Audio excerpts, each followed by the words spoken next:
Hello, my name is Frank McQuillan from Pivotal, and this is a quarterly community call for Apache MADlib. So what we'd like to do in this call is review the 112 release and then give a couple of brief demos. So the 112 release was the first release as an ASF top-level project. This release notes on the wiki here show the main features of this release. So just briefly run through them before we get to the demos. In the area of graph, we added 4 new modules. We added all pairs, shortest path. We added weakly connected components, breadth first search, and a number of measures. So if you go to the documentation under the graph here, then you'll see the new modules here, as well as the ones that were there from previous releases. Under the measures, we've added closeness, graph diameter, average path length, and in-out degree. And there's more measures and more graph-related functions coming in the next release. So one thing I would point out on all pair shortest path, and we even put a little warning here at the top of the user documents, is that this is a fairly expensive algorithm, so when you run it, it's recommended you start with a small graph to get a sense of runtime for your use case, and then you can gradually increase it from there. Because this is finding the shortest path from all nodes in the graph to all destinations, that's what makes it particularly expensive, more so than any of the other graph algorithms. So just be aware of that. In the area of sampling, in this release, we've added stratified sampling and train test split.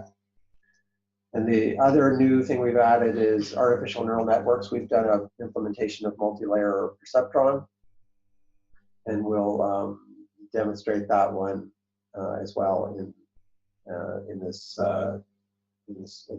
short presentation. So we've made some other improvements as well that I'd like to call out for decision tree and random forest. We now allow expressions in the feature list, allow an array input for features as well. And then we've added some more capability in the way that nulls are treated. And I won't go into the details of that, but there's another option here for how to treat nulls in creating the trees. The summary function, which is a very heavily used function in MADlib, we've made some improvement in the efficiency of that. So the computation time we've observed runs about 35% faster. It varies by data set, of course, but we've made significant improvements to that. We've also added a new feature, which is determine the number of columns to do per pass. And the idea behind this is to give better granularity or better control over the runtime versus memory usage trade-off. The cardinality estimators, we've made improvements to them, and they've been promoted to top level. So if you look at statistics under descriptive statistics, you see the sketch estimators here, which were previously in early stage.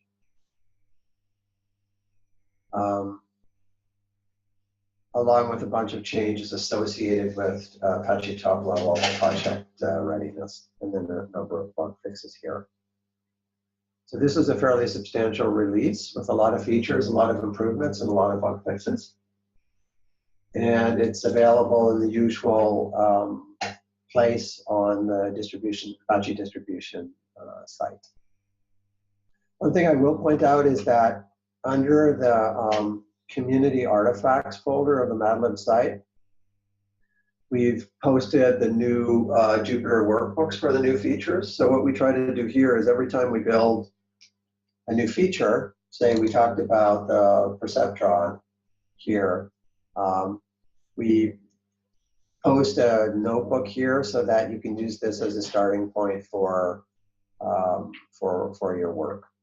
So we've been doing that for the last few releases. So we have a pretty good list here of Jupyter notebooks. And if you have any that you would like to contribute, that would be great to add them to this list. So I'll pause here and see if there's any questions before we start the brief demos.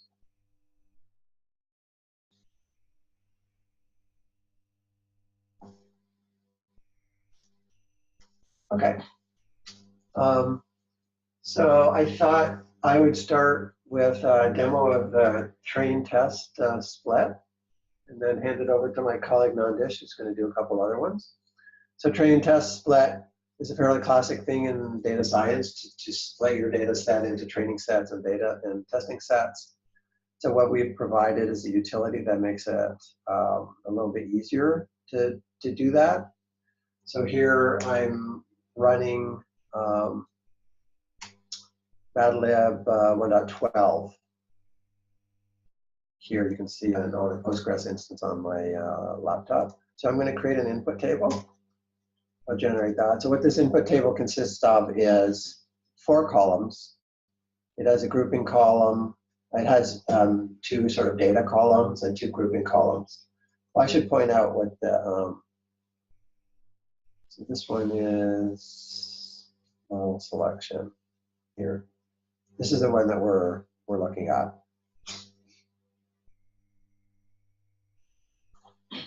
So what I want to do is now I'm going to do a basic split.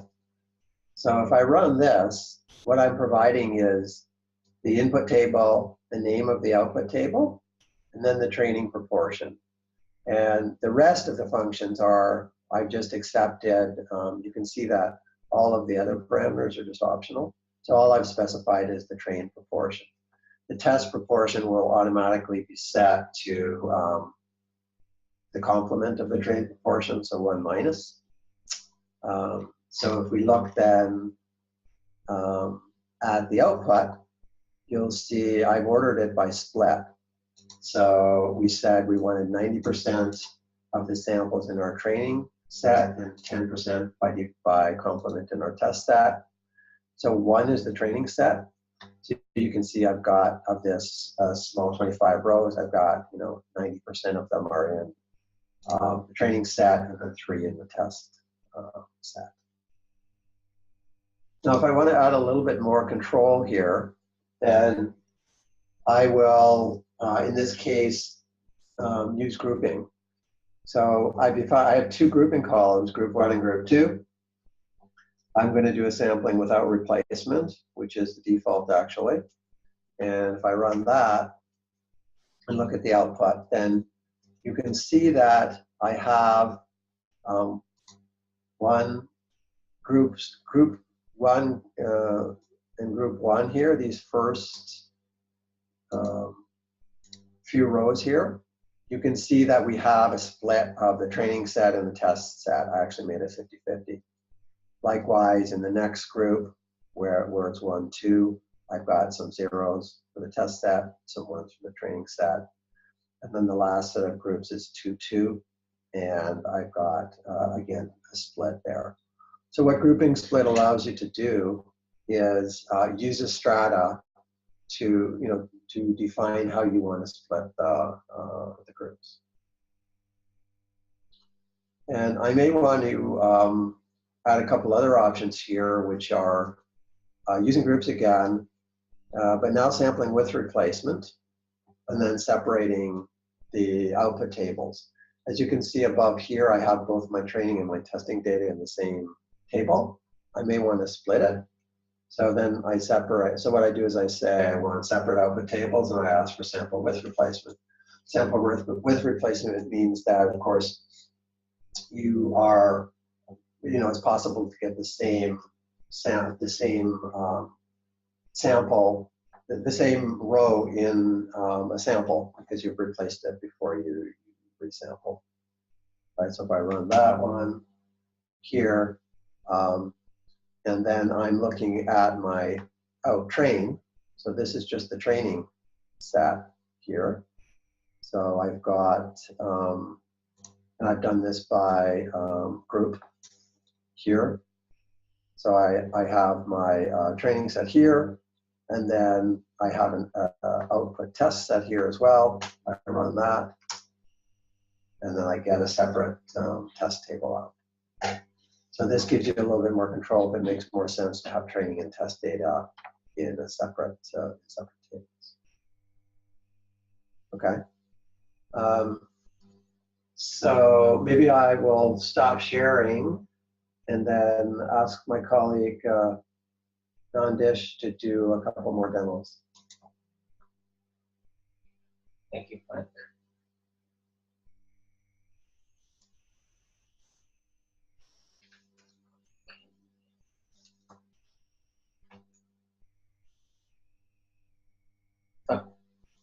So I'll be giving a brief demo of two modules today. I'll probably start off with multi-layer perceptron and then follow it up with weakly connected components.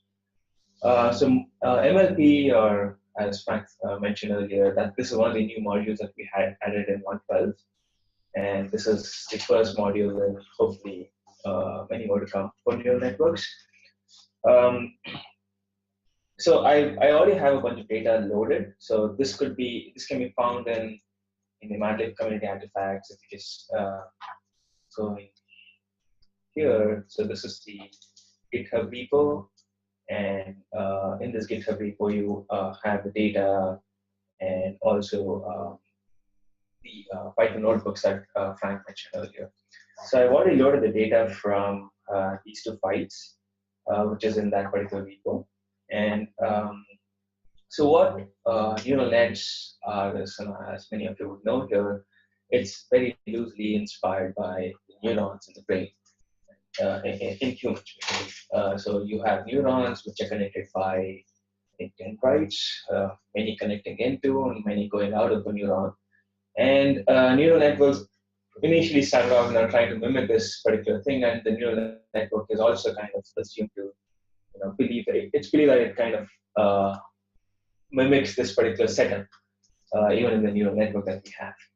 I'll go into the detail a bit more, but before that, what we're doing is, in this particular demo, we're trying to take in images as input and then classify what these images stand for. And these images are all about digits, so 0 through 9. And given an image of some number, some digit actually, we try to say if that image corresponds to 1 or 2 or 3 and so on and so forth. And this is an example of how you would represent an image. So the left is basically what the image would look like to us. And what we see on the right here is how this image is stored and kept in the computer.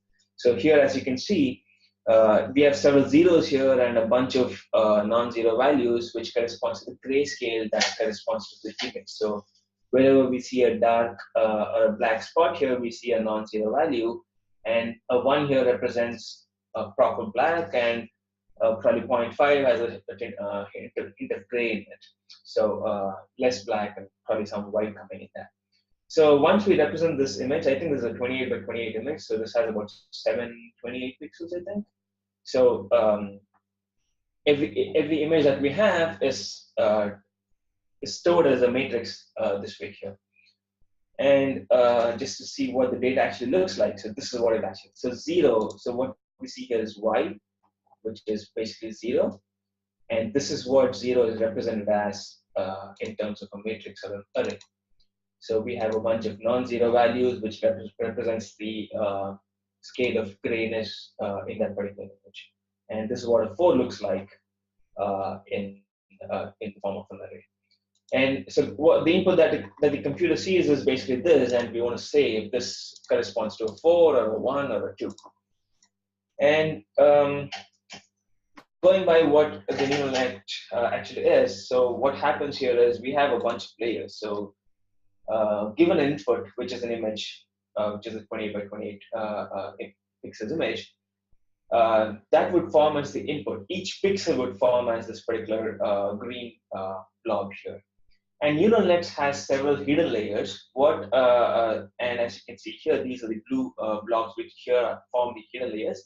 These are called the activation functions.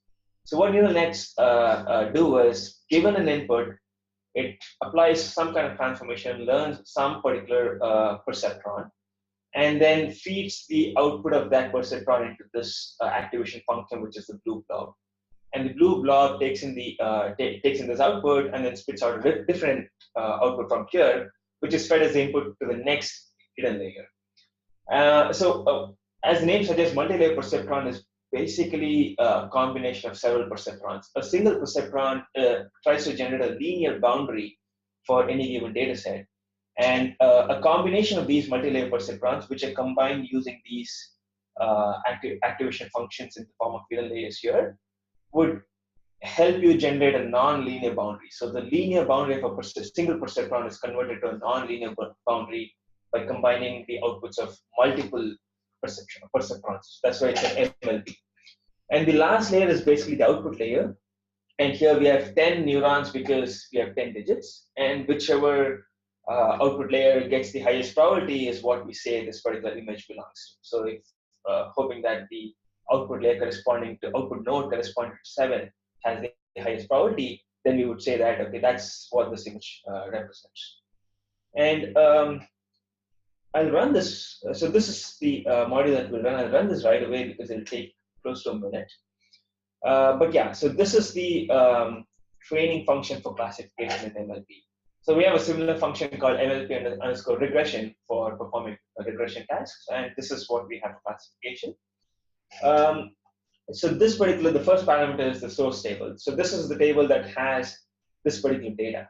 So it has the X's and Y's where this X represents data in the form of an array and Y represents what it actually means. So this table basically contains other information, and the X and Y that we see corresponds to those columns.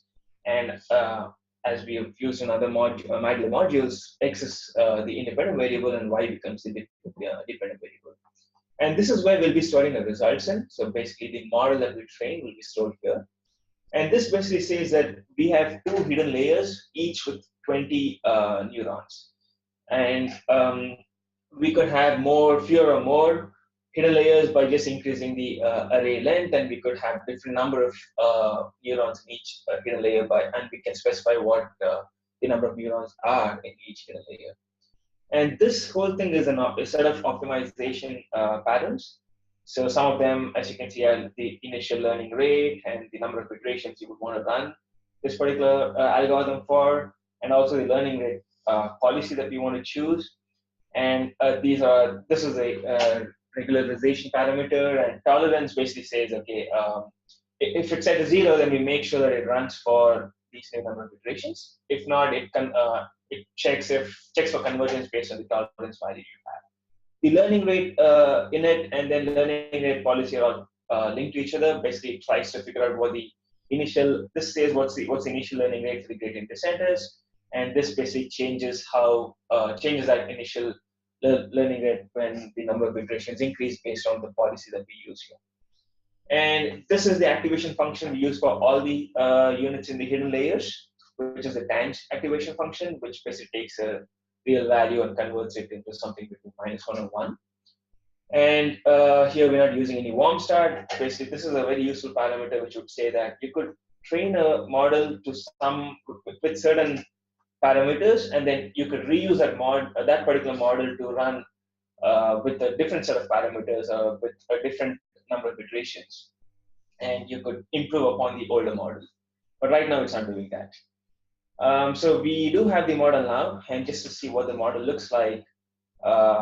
So this is the model. So as you can see, it's a huge model, and that's because the dimension of this model is going to be the number of pixels, which is about 728 or something like that. That plus 20 square plus 20 square plus 10, which is the number of output nodes in the output layer.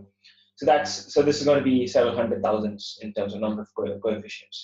So once we have that, we could use that to predict. And here, again, this is the model table, and then this is the data that we want to predict on. And this is the column which is going to uniquely identify each row, and this is where we're going to store the output table. And this says if you want to have a probability or not, and basically this particular parameter lets you choose if you want to have a probability or if you just want to show if you want to show the probability value or not. And there are several other options which you can actually look at by going through this particular page here. So now the prediction is done. So this is just a sample of what this looks like. So this is on the training data. This is what the actual value is, and this is the estimated value.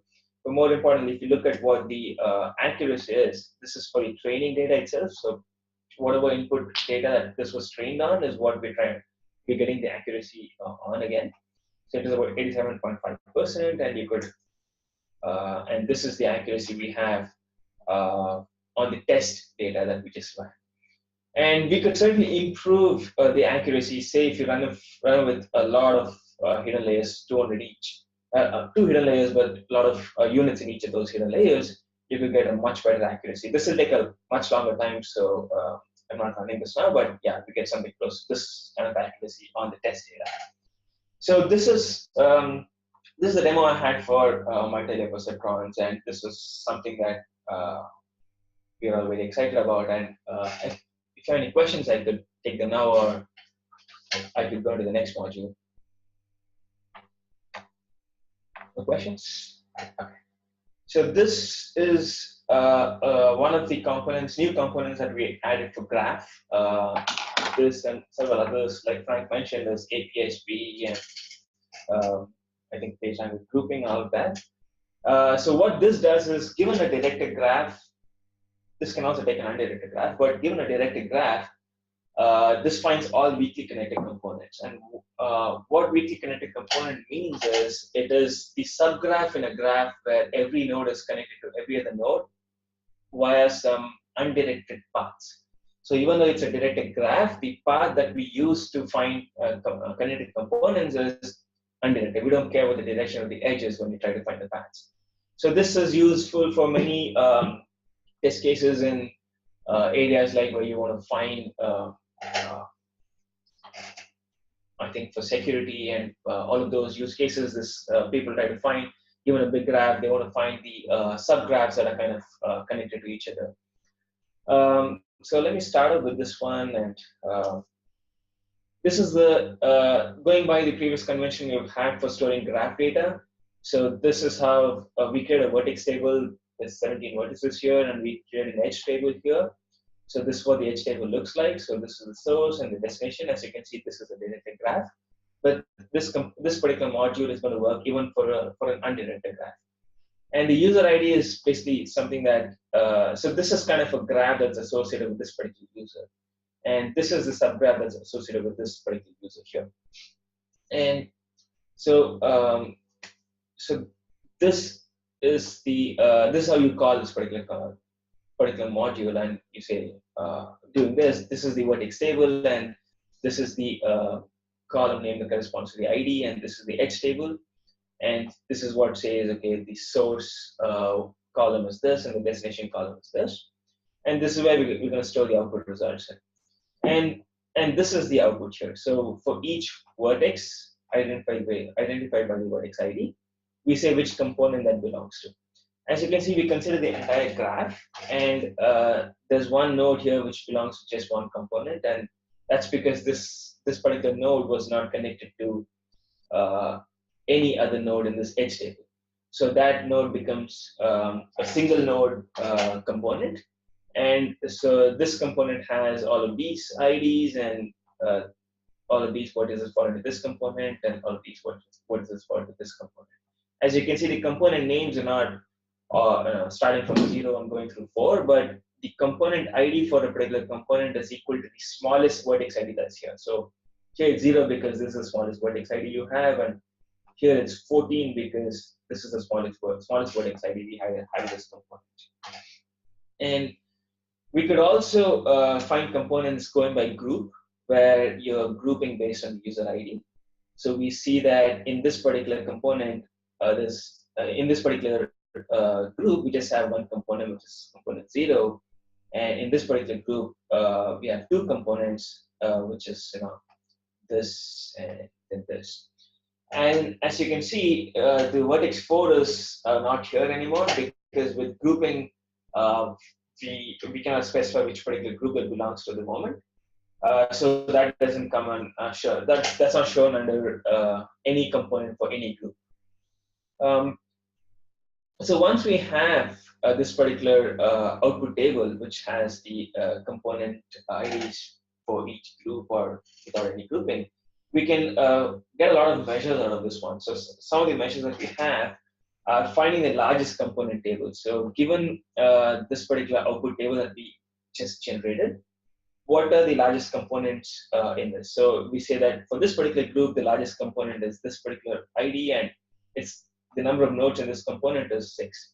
And similarly for group 2, as you might remember, there were 2 components, right? 10 and 14. Out of these, the one which has the highest is actually with 4 vertices, and that's component 10. And another one we have is finding the histogram. So basically, this tells you the number of vertices per component, and that's because this was learned with grouping. So this does it for number of vertices per component per group. So in this group, we have, for this component, we have these many vertices, and in group 2, we have 2 components with 4 and 3 vertices each.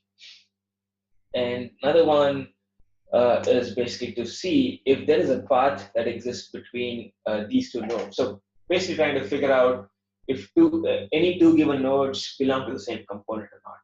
And we do see that they do belong to this component ID. So both of these nodes are present in this component for this particular group. So this will end up listing all the components in which these 2 nodes occur together in that component. And another one is basically find all the nodes that are reachable from this particular node. So we see that this particular is part of this component ID 0, and this lists all the other nodes that are part of that component ID, again with respect to group. So these are all the other nodes in that particular component, and we end up listing all of those. And the last measure that we have that uses the components is this particular one, which basically says what's the number of components you have in each group. So in group 1, we have 1 component, and in group 2, we have 2 components. So these are all the various measures that you can make use of with this particular module, and this also works with the grouping as we just showed. So these were the demos I had. If there's any question, I'm happy to take them. Otherwise, I'm going to transfer to Frank. Yeah, I have a question. Thank you, Nandesh, for your demo. My questions were around scalability. Are there any numbers for scaling and performance of either of these algorithms that you all have demoed today? Yeah, I think we do have some numbers. Frank, you want to pull that up? Yeah. Yeah, let me transfer the screen to Frank. We do have some numbers for both, I think both of these modules, and they scale pretty well as expected, I think. Great, thank you. Yeah, I'm just going to pull up, for example, the multi-layer perceptron as an example. Yeah, I just wanted to find it first. So, actually, I have them both here. I'll share in a second.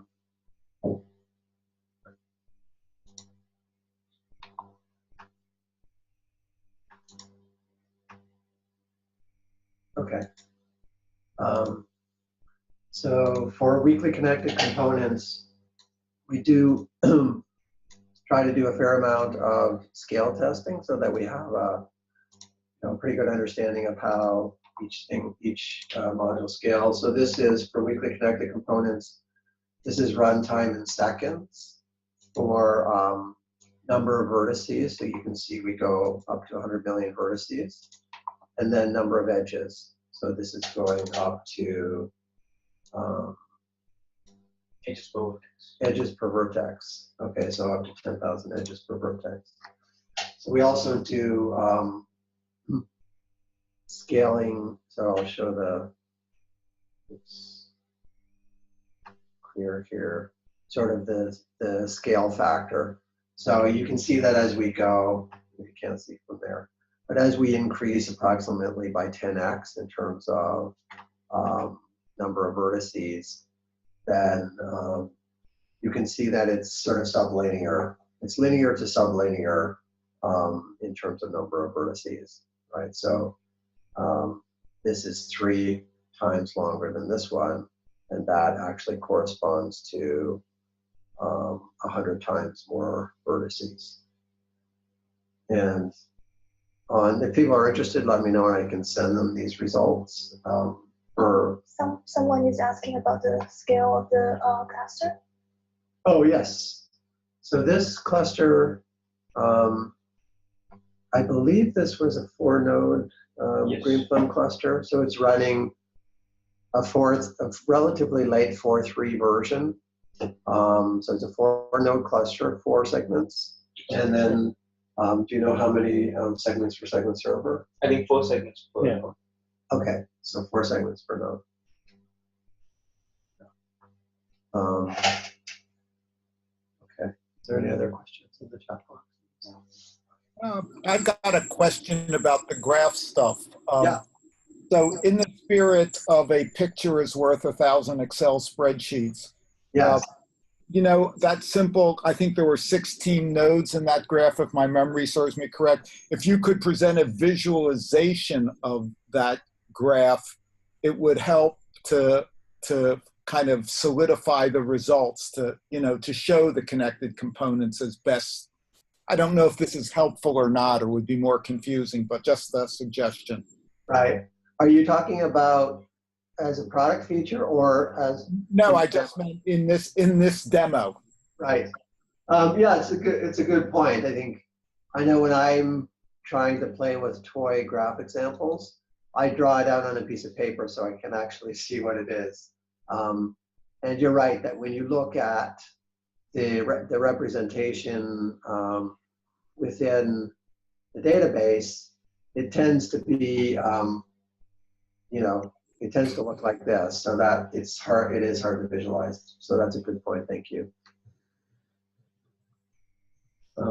Yeah, so on MLP performance, I've just finished with this. We've done a bunch of tests here. I'll just pick one. This is the number of layers. So as we increase the number of layers from 1, 5, 10, 50, 100, this is the multiplier. So this is definitely sublinear with number of layers. Number of rows here again is sublinear. Yeah, so if people are interested in particular scale tests that we've run, then I'd be certainly happy to post those on the mailing list. So if there's no other questions, then maybe to finish, just a very quick look ahead to 2.0. So the next release that we're thinking about is a 2.0 release. So that's a major release, which involves, since we're using semantic versioning, this could be a breaking release. It's not backward compatible. And you can see there's a number of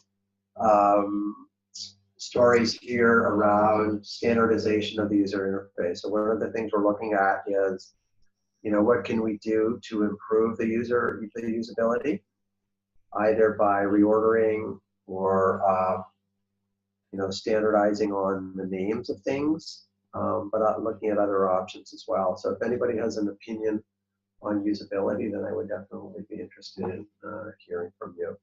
You can see there's some additional graph work like personalized page rank.